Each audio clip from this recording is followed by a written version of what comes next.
this is again with technical failures. So anyway, we are going to start it without any undue delay. I'm just going to start the CME lectures. Now, today's lecture will be given by Dr. C.J Galappaththy, right? He's a boy from Peradeniya, right? And he graduated from Peradeniya faculty in 2009 and with second class honors. And then he got his board certification in 2015, right? And then he did 2019, sorry, 2019 he got the board certification. And he specialized in vascular and transplant, and he did his training here in Colombo, and then he did his overseas training in Australia. So I'll just read the name of this. He did his training in Townsville University Hospital, James Cook University Hospital, and he worked as a consultant there in his last year. So that shows that he was a good trainee there as well. So he was offered the job of a consultant training in 2019 to 2020. But he was not a prodigal son, so he came back to Sri Lanka to serve country. And then he's specializing in this field of interventional radiology, interventional vascular surgery, where it is partly done by radiologists as well as vascular surgeons.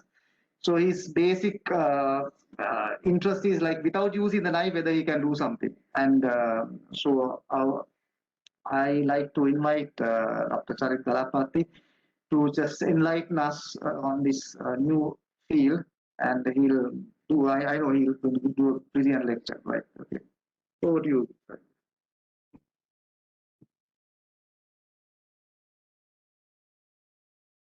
Thank you, Arvind sir. Good afternoon. I'm Dr. C.J Galappaththy from Peradeniya Hospital. Today, I would be discussing about, if you look at it, it looks a rather complicated term, but it's pretty much something that we commonly see in our society, where chronic limb threatening ischemia. So,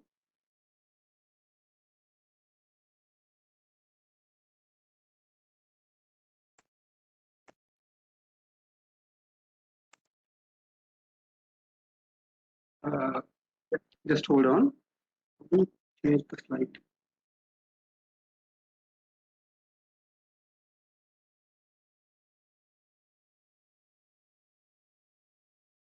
Yeah, okay. Yeah, this. Okay. Okay, these are the main aspects of my discussion. So, chronic limb threatening ischemia the term was coined via these global vascular guidelines, which came early last year. Well, there was so much of confusion about terms, and then management, evidence, etc. And there was a dire need that everything needs to be streamlined. So the American, so there are two main vascular surgery organizations in the world: the Society of Vascular Surgery from North America and the European Society of Vascular Surgery. They came together and form a joint panel where they finally came up to streamline the management of peripheral vascular disease and came up with these global vascular guidelines. So chronic limb threatening ischemia is a new term, and it's the same, pretty much same old critical limb ischemia that we know. So remember, this is, we all know about peripheral vascular disease. So this is a far more the worst possible outcome or the worst form of peripheral vascular disease. And just to clear out the confusion, this is not acute limb ischemia where you have, for example, a clot coming from the heart and getting stuck in a limb vessel, and the patient coming with severe pain, cold paralytic leg. This is not that, but pretty much a very serious condition. So when a patient comes to a patient with peripheral vascular disease comes to a stage of critical limb ischemia or chronic limb threatening ischemia, that is considered as an end-stage manifestation of systemic atherosclerosis. So the atherosclerosis is not only in the limb or the extremity; it can be in the brain, heart, visceral arteries, etc. So definition, so objectively documented peripheral arterial disease and any of the following that includes any diabetic foot ulcer, gangrene of the foot or any extremity, as well as rest pain. Rest pain, remember, is not leg pain or extremity pain. It's a specific, it's very characteristic. This rest pain is usually occurs in the forefoot, very distal end of the foot, not even in the ankle. Usually it's characteristic in the forefoot.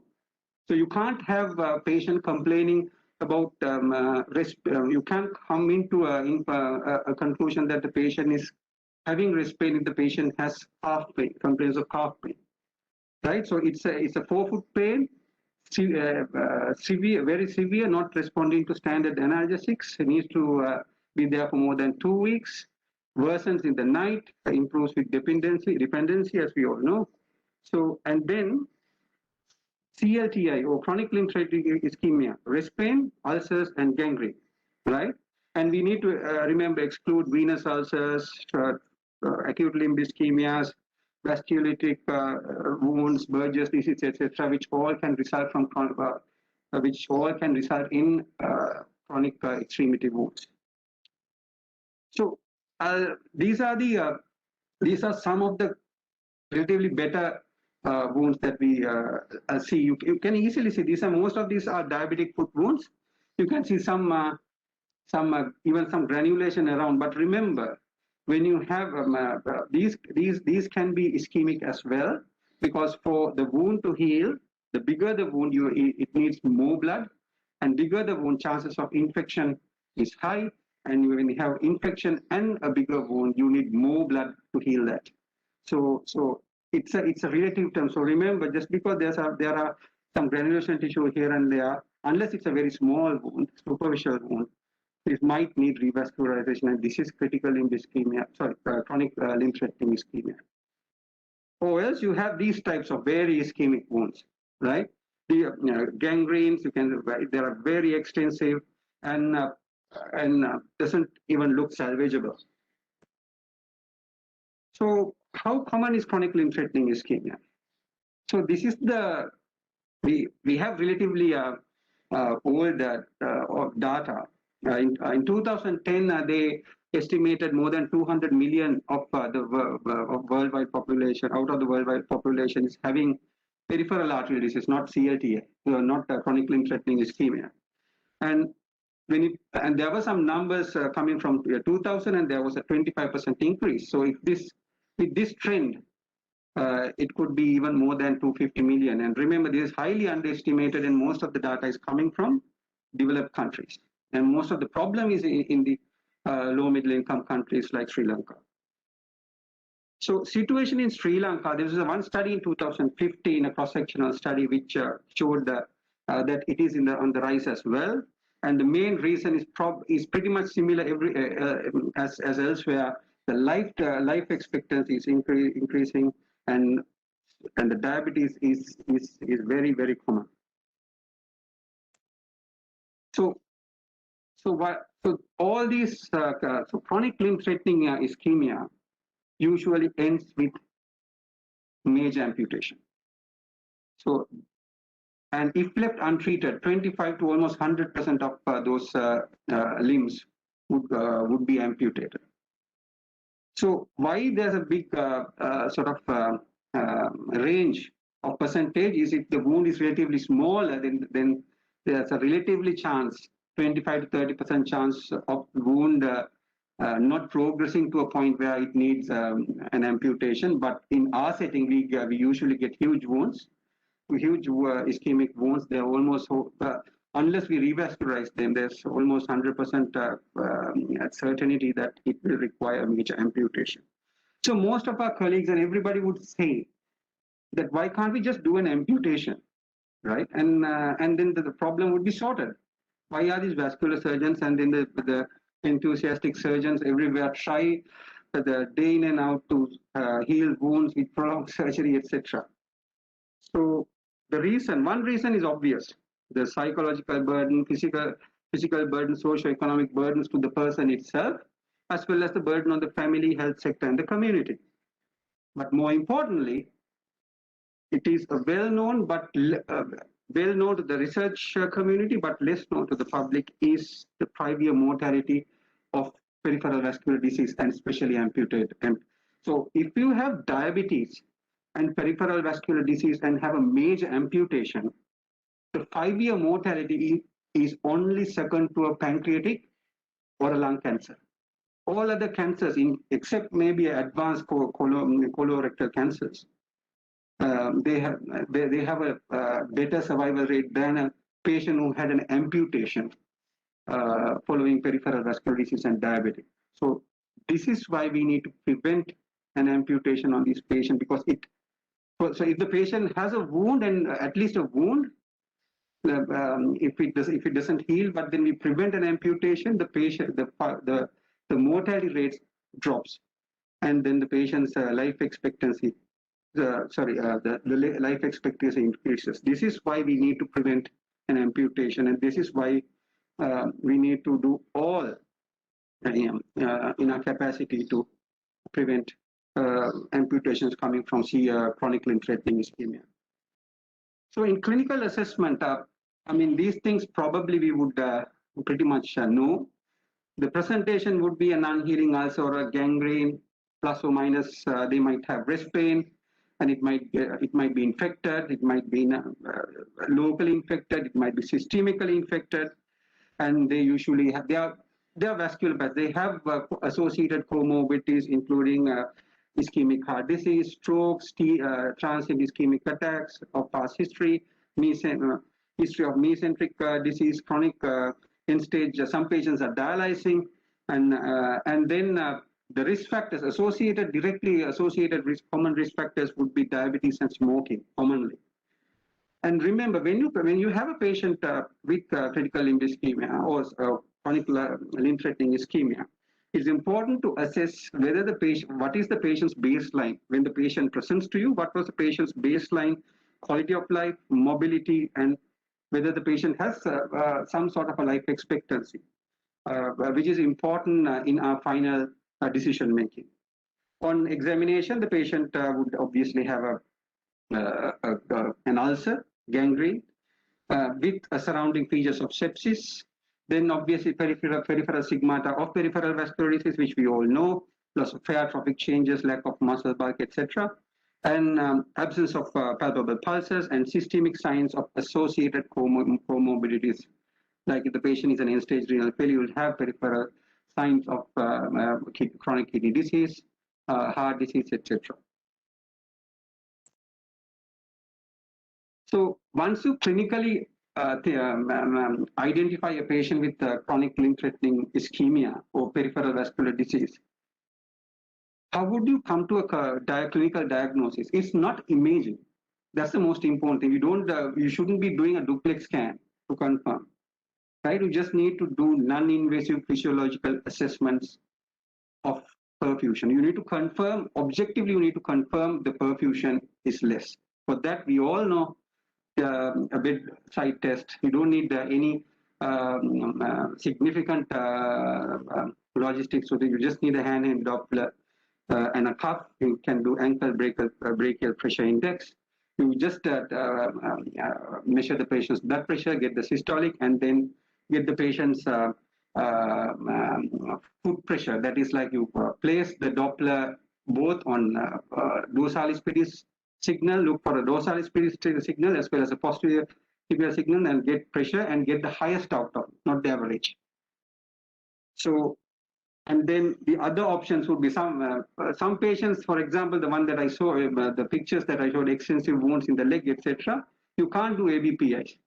At the same time, if the calf arteries are non-compressible, calcified, like in diabetes and end-stage renal failure, you can't, the ABPIs become inaccurate. You get very, very high irrepresentative numbers. So the next best thing would be toe pressures, where you just there's a small cuff which goes around the toe, mainly the big toe, and then you have a sensor which you paste on the pulp of the big toe, and then you can measure the blood, the pressure, basically pressure of the toe.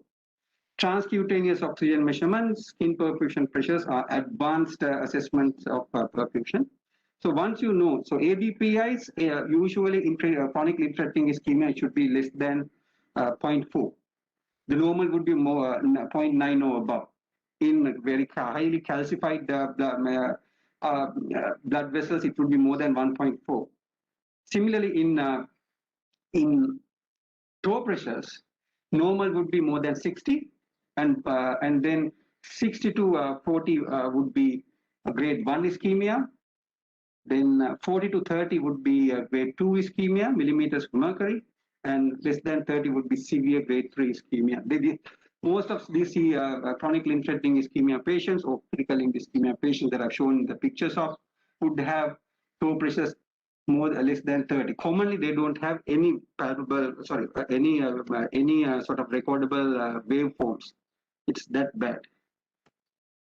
Right. So the global vascular guidelines has come up with this term called plan approach of managing chronic limb threatening ischemia. P stands for patient risk assessment, L stands for limb staging, like in a cancer, and AN is for anatomic pattern of disease. So when you go on to treat or manage this condition to prevent an all-important amputation for this patient, you need to go, the recommended approach is plan approach. Patient's risk assessments, then this is why you need to assess the patient's life expectancy, the patient's comorbidities, whether if the patient, remember most of these patients, they are high risk patients. So you need to consider it as a whole. So, and then out of that, the patient is really bad and not fit at all, then you can consider it's a high risk, because you can't expect a peripheral vascular disease patient and compare it with a patient coming for a herniatomy. Right? They are all high risk patients. So life expectancy and comorbidity, they would definitely have comorbidities. So comorbidities need to assess. And then remember, the patient's quality of life and baseline activities of his daily life should be at least some reasonable, should be at a reasonable level.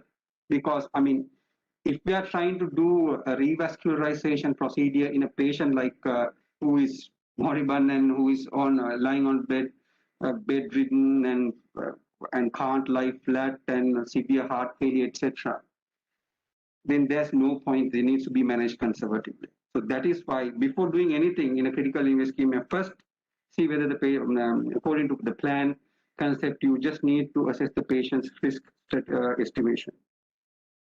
Then staging, like in a cancer, as I told you, this is as bad as a cancer. They've come up with what we call the WIFI classification. WIFI classification, W stands for wound, I stands for ischemia, F and I stands for foot infection, right? Basically what we say is that all these three work together to make chronic limb threatening ischemia progress. So wounds would be divided into 0, 1, 2, 3, where 3 would be extensive wounds. So most of the wounds that I've shown, especially in the second picture, are wound 3s, right? And then 0 is rest pain only. And then 1 is very small wounds, right? And then ischemia, as I told you, for example, in toe pressure, more than 60 is okay. Then you have 1, 2, 3 grades, as I told you. And then infection. In fact, 0 would be non-infected, 3 would be patients with who has sepsis with the features of systemic manifestations like fever, high white cell count, high CRP, opposed to local infection would be around 2 and 1 and 2.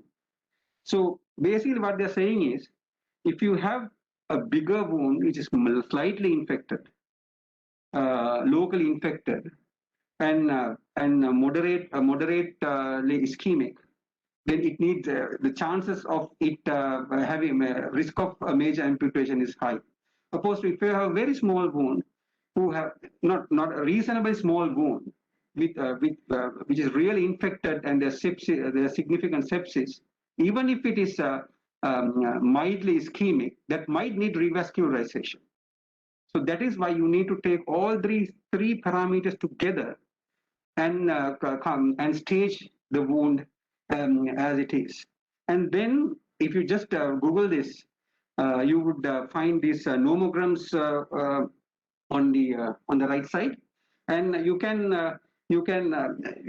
if you see the wound, you can assess the level of ischemia, assess the level of wound and foot infection, and put it in the nomogram and check how bad, and the red ones would be that if left untreated, the chance of a major amputation is very high, whereas green is very low risk, so which we can manage conservatively for about 6 weeks or so and monitor how it progresses. So this is the staging and assessment of limb severity through WIFI classification. And then finally, if you are going to revascularize, you basically need a map of the arteries and find out where the runoff, where are the run-in, and etc., and where the main occlusions are. So we can commonly the best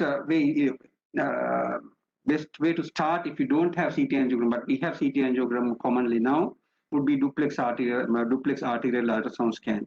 Even the guidelines mention that consider duplex arterial scans imaging as the first arterial imaging in critical limb ischemia, because remember, from duplex scan to CT scan to MRA to DSA, now the technology has improved, expertise has improved, so their sensitivity and specificity are basically comparable. Especially if you have a good operator, the scan is always operator dependent, then it's the sensitivity and specificity is as high as a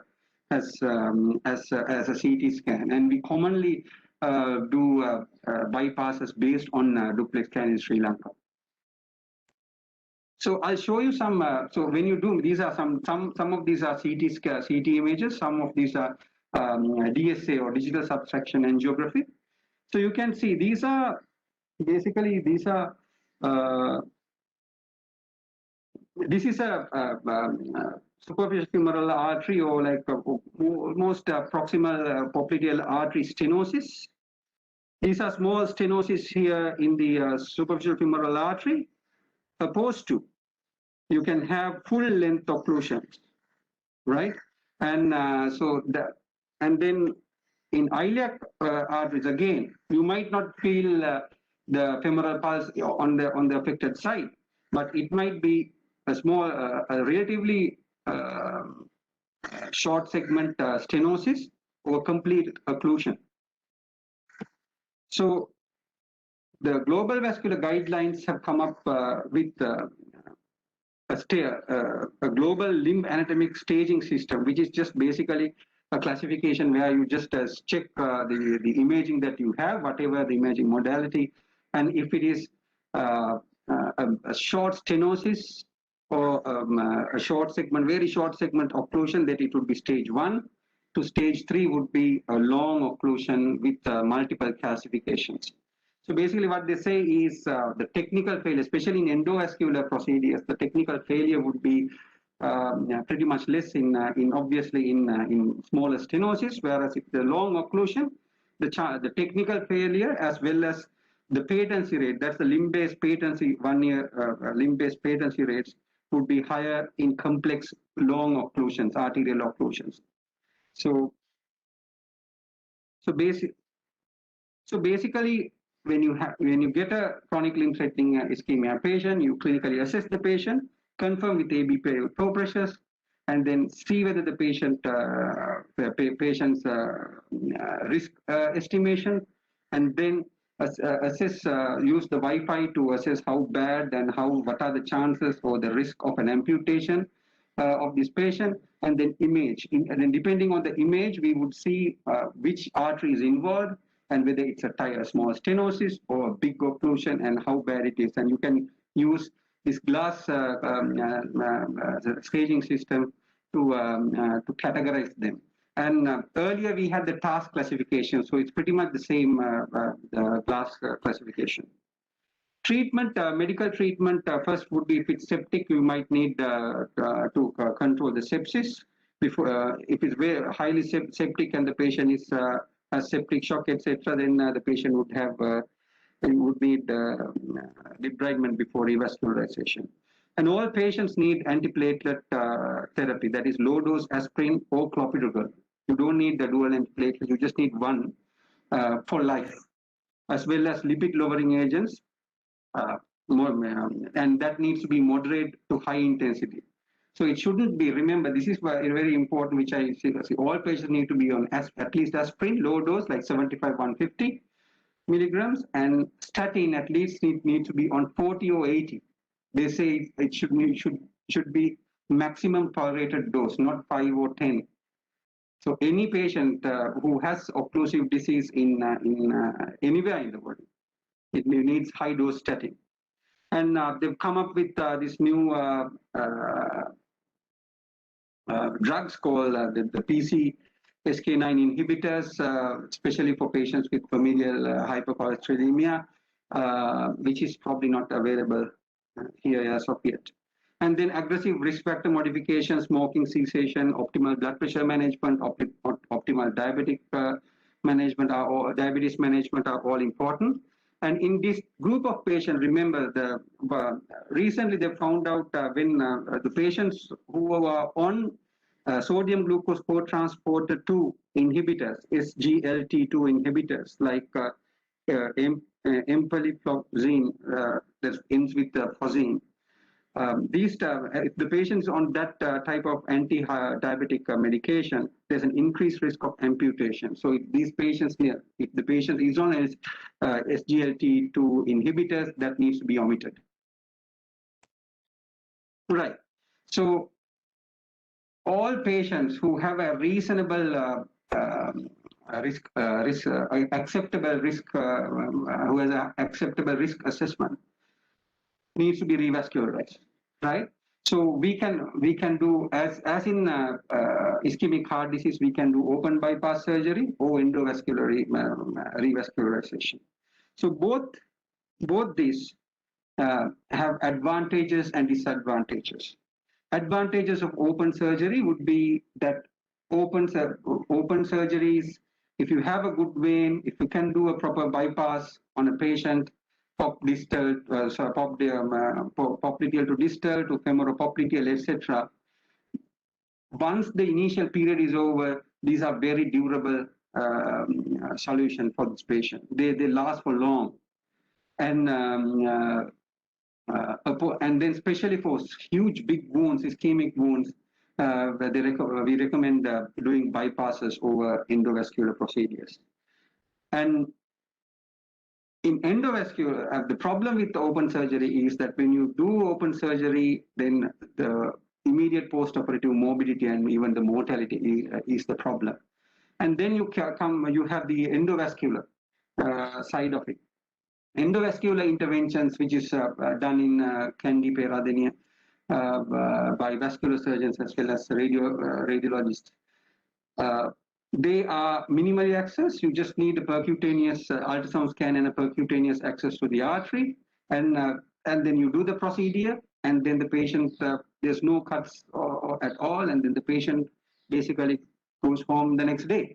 So, and opposed to this, but the problem with the endovascular is obviously the expertise as well as the equipment is lacking in Sri Lanka, relatively lacking in Sri Lankan setting. But then more importantly, for severe disease, long occlusions, these are more or less not amenable, and then they don't last long, they are not durable. So the global vascular guidelines says that if you have bigger wounds, if you have long occlusions in the arteries, then what they suggest is the open surgery, opposed to if you have small stenosis, small narrow veins, small occlusions in arteries, then what they suggest is endovascular surgery. So these are endovascular procedures that we can do. This is a case that I did in Australia actually. So you can easily see, you basically can't see, this is a long superficial femoral artery occlusion. What you can see on the side, this is before, is the profunda artery. The whole, and then if you can get a wire across an occlusion, and if you are lucky that if it doesn't dissect, then you can get away with a nice revascularization like this on the right side. So this is the wire going across the long SFA occlusion, and then this is the balloons that we've used to open the occlusion up, and we have a good result. And we have started with the limited resources. We have started endovascular work in Peradeniya, where with in the endovascular unit, where with the C arm with fluoroscopy, we have already done at least 20 endovascular procedures for the last 3 months. And you can see here, you can see superficial femoral artery occlusion, which we've opened up. These are all done in the last 1.5 months. And this is a posterior tibial, posterior tibial artery occlusion, which is this, and we've done a balloon and it's opened up. And on the bottom, we have an anteriotibial artery occlusion, which has opened up nicely after the angioplasty. But these patients, most of these patients, had a very high risk for an operation, or they had a, so in the top you can see it's not a big long occlusion, or they didn't have a good vein for a bypass. So that is why we have done this type of thing, and they're very successful, and all these patients have recovered really well with endovascular procedures.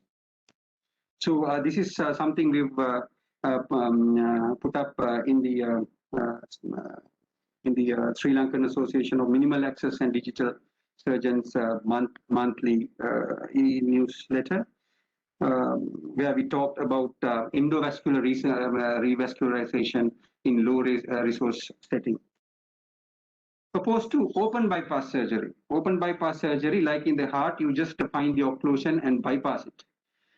We usually use the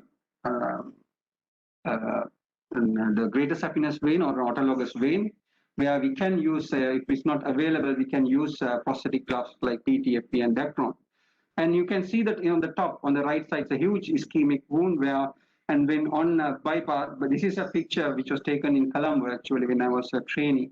And after a pop distal bypass, you can see the blood spurting, and it's very nice to see that, especially for a vascular surgeon. But now, because the problem with this endo versus open, the debate would go on, which is better, which is not. But I think the possible way forward would be a mixture of those two. Where you have most of these patients, they don't have one occlusion, especially when you have critical limb ischemia. There should be, they usually come with at least 2-level disease, like they have an iliac stenosis and long superficial femoral artery occlusion, or they have a superficial femoral artery occlusion and has a tibial stenosis. So if the patient needs, if the patient has an iliac stenosis and a SFA occlusion, then the patient needs if you do an open surgery, it needs an aortopopliteal bypass. It's a long bypass and a very sort of complex procedure. And but then you can do it endovascularly, but the chances of superficial femoral artery long occlusions succeeding would be, we are not sure whether it would be succeeding because of the technical difficulties via endovascular procedures. So in this scenario, especially for example on the right side, say you can put a stent or a ballooning on the iliac segment, and if there's a femoral artery, a common femoral artery occlusion, you can do an endarterectomy with the patch, and on this side, if there's a superficial femoral artery occlusion, you can do a bypass. So both basically endovascular plus open together would be the hybrid. And I think this is the way forward rather than selecting one out of the two. So you basically need, because it saves patients, it makes a relatively high risk patient having a very high risk complex surgery to a reasonably acceptable surgery. Because these patients have complex diseases rather than just one stenosis or one occlusion.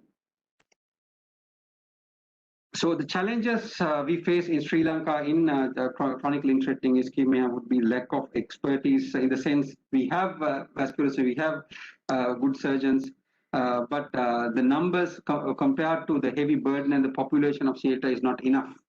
Aging population, diabetic patients are being diagnosed on a daily basis, and importantly, most of them, more than almost all of them, they basically come very, very late. And one important thing is, when, especially in the periphery, when you see a diabetic foot wound or any foot wound, chronic foot wound, please feel the foot pulses, or look for pulses, because, and then we do, the problem is then we do a wound debridement, and then the wound starts to die back because of the ischemia, and then they realize, right, this is ischemic, and then so basically a Wi-Fi wound 1 is converted into wound 3, and you transfer the patient. So the chances of the patient's requirement, the patient's chances of limb salvage would be much worse, and the patient needs to go through much complex procedures to save that particular foot. So it's very important. So most of our referrals, when we see these critical limb ischemia, the wound is very big, and they're most of the time done 1 or 2 multiple debridements. But anyway, the patients come late as well, because in Australia, what I've seen is they've just, I mean, I've never seen a big, apart from maybe the indigenous community, the wounds are pretty much in the tip of the toes. So opposed to here, our challenges are much higher. So lack of facilities, and then especially when one important thing is unavailability of podiatry services, because the foot wounds, right? Whatever we do, we revascularize, we optimize, we put, even if you put gold dust and whatever, and finally the patient walks on that wound. So the patient needs to have good proper offloading shoes and proper foot care, which is the specialty of a podiatry service, but unfortunately that is something Sri Lanka needs to develop. So we in Sri Lanka, we have produced data with the European Journal of Vascular Surgery. We have presented our numbers in international stages, where we've found very comparable numbers, especially the patients. What we've studied were mainly the open bypasses, where in Colombo we've compared the open bypasses and their numbers. We followed them up for years, and we found that it's pretty much our numbers are pretty much comparable to the international numbers. So this is a paper which appeared last year in the European Journal of Vascular and Endovascular Surgery, and this is basically one of the first proper full papers which came out from a low middle income countries. Imagine how much information we lack from the developing countries. This is one of the first papers. From all of the papers are from either Japan, Europe, North America, and Australia. So, and here we found that outcomes following bypasses are pretty much similar to those reported from high-income countries.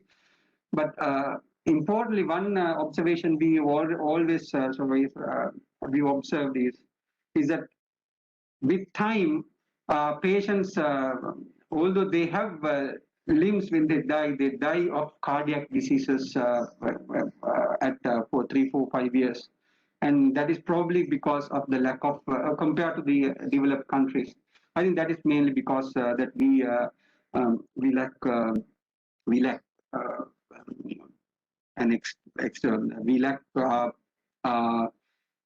facilities. The cardiology facilities are not. We are having an imaging cardiology services, but it's not enough because the population is too much. So these are wounds that we've healed. So you can see on the left side, it's pretty ischemic wounds, and this is the end product. This is again a photo from Colombo. The one from the bottom wound is from Peradeniya, where we've revascularized. I did a hybrid procedure for the lower one, and then we were successful in skin grafting that. And these all are success stories where these wounds, most of the people would think that this needs a big major amputation and then forget about it. It's not that. It's about patient's quality of life. The patient has some quality of life, and the other thing is, remember that if you do, there's a huge survival benefit for the patient if you save the limb. So, and then to make things even complicated, we are during the COVID pandemic, we are seeing more and more late presentations and more amputations and more deaths these days. We had a small discussion, the vascular surgeons, we recently had a small discussion, we were talking about this, and we were not sure whether it is COVID related factors or just the logistics, because they are reluctant to come to the hospital because they are worried about COVID, and they come even further late to the hospital, and when they come, the logistics, most of the facilities are directed towards the pandemic, so these patients get sort of not neglected, but then their treatment, the logistics transferring to a vascular center would get delayed because of multiple issues. And then we are seeing more acute limb ischemias. We don't know why, but then we are seeing more acute limb ischemias in general. And we are seeing more acute and chronic limb ischemias. Maybe I don't know whether there is COVID-induced thrombosis, which is some emerging factor these days. There might be, because even last week we had for the last month or so, we had at least one or two patients who were COVID positive and acute limb ischemia, where one patient actually died. So, I mean, if you see this is my last slide. If you see, I mean, this is an extreme limb salvage, right? This is again a picture from Colombo. And the important thing is, I don't know whether I can play this. So, I mean, these patients saving a limb, you need to go to the town to try to save, not only because they get a survival benefit, but then they would be very happy as well. And opposed to this one. So these patients, these patients who this patient is very young. Even she also had her limb salvaged.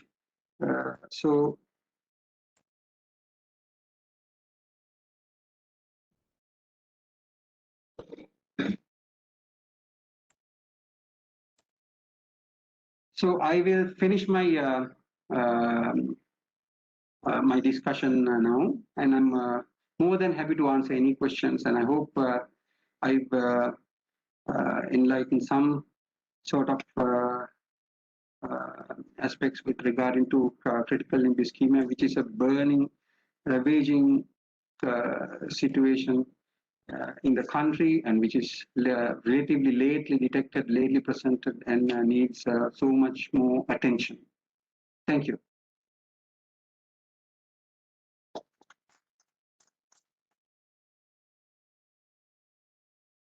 You stay on. So any questions? So you must be having thousands of questions. You? Yeah. Now I want one question, sir, about the mortality of amputees. Is it not the disease amputees of PVD, peripheral vascular disease, or just all general amputees have the high mortality? So yes, PVD per se, not PVD. Critical limb ischemia per se has a high mortality. But when it combines with an amputation, that rockets. So that is the problem. So they are anyway very high risk group of patients. Yes. That's is very well known. They die. Major amputation. The highest survival is. Yeah. That's a very good thing, as you correctly said. Not understood by the public as well as the medical. Yes. Yes. Well, very common thing is they say is so that why can't we just amputate this, it will finish things off. Sorry, what are those? What stuff around those wounds? Yeah. No, that's zinc oxide paste. That is just to because we use when we use common. Sometimes I use the acetic acid as 1%, 2% acetic acid as a dressing, and then sometimes the surrounding skin get macerated then and can get affected. So just to as a protection, I use zinc oxide. We actually we commonly use that just to protect the surrounding skin. Acetic acid because suspecting green color.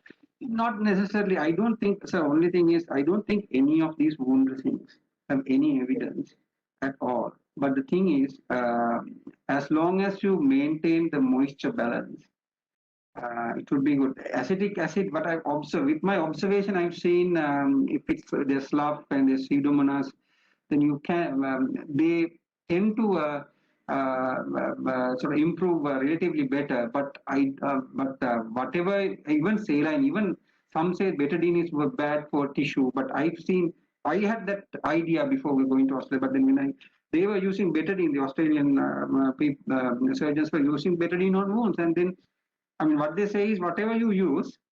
As long as you maintain the moisture balance and offload the foot and revascularize and get rid of the infection, then the wound will settle. Only thing which has only wound dressing which has some sort of evidence would be a vac dressing, vac therapy. Where if it's like very deep wounds to shallow them up and improve the granulation, vac therapy is a documented good therapy which has evidence. The difference between chronic and no, sir, where is the balance? You know, how do you see? We used to discuss life threatening and limb threatening. That is the sort of a basic that we have to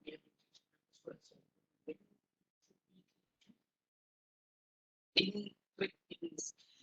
So basically, critical limb ischemia is this limb threatening ischemia. They've just because there are so many arbitrary terms around the surgical community describing the same thing. So then they've come up with these terms and come up with these global vascular guidelines. So everybody would be using one because there's actually competition between these two big vascular organizations. So they've come. This way, what does Bailey and Love say? Because that's what Mendoza would be teaching. Bailey and Love probably would change its terms because critical limb ischemia is if a Bailey and Love has that term critical limb ischemia, that needs to be updated. I don't think the new ones would definitely change it because now we don't use critical limb ischemia as a term. We use chronic limb threatening ischemia as a term. Yes. Whereas the conventional radiologist and you guys Right.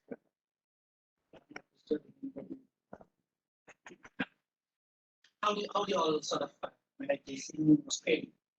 Because when I was in the UK, and it was conventional radiologists and with the vascular surgeon, husband was such good MBA. Discuss which one is open, which one is which one is legal, and still not that. Yes, now where I worked, I think my unit that I worked was about 80% endovascular unit, 20% open. But then most of the open stuff I've learned in Sri Lanka, so I didn't have any problem with that, and it was a blessing in disguise. So, but both endo and open both are done by the vascular surgeon. Yeah. And we have a separate endovascular DSA room as well as, but which is sometimes the radiologists come and share. There's no problem there. But most of the visceral work, I think more or less is done by, and then coiling and etc. would be more so that done by in this and in the place where I work, be done by the radiologist versus peripheral work. Most of the time would be done by the surgeons because patients come to the surgeon. I love that your sentence about should be combined. It can be open. that approach should be vascular surgeons. Yes, exactly. Have to convert it. Thank you very much. Very enlightening lecture. I love it. Thank you. Yeah. Mention behind. Have you experienced? Yes, I mean, yes, bee honey, manuka honey. I mean, these things are there, and it's just I think if you personally, if you feel that when you put that it gives a benefit to the patient, I think you should continue to do so, sir. But I think none of them. I've used honey, but then I didn't see any significant difference. Compared to the ones, the usual ones I've mentioned, like even hypertonic saline to acetic acid to betadine versus honey, and I use silver dressings. Silver dressings are they have this brand called Acticoat, etc. So there are so many dressings, but then it's just that sometimes it's a very sort of a patient and wound based decision, and the treating physician decision. And what I suggest is if you are happy and you have experience, and because I have bad experience with certain dressings, maybe the way I used it is wrong, but then because of that, with time we stuck into a sort of a set of dressings that we commonly use. So, but none of them have, except for wet dressing, none of them have any evidence. So, in the absence of, unfortunately, we don't have a huge, because of this COVID thing, we don't have a huge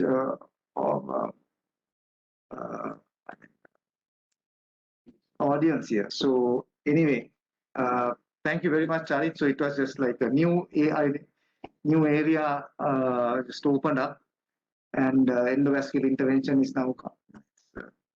So, I think. So now, since we have come to an end, I would like to call upon Dr. S.M.M. Nias to give away the certificate of appreciation, which you should keep it with you where it will be needed in future.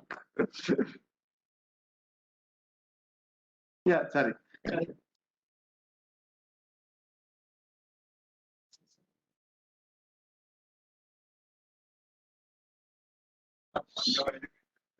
Later.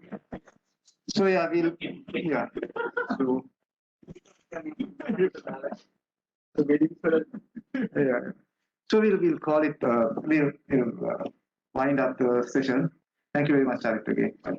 Thanks. Yeah.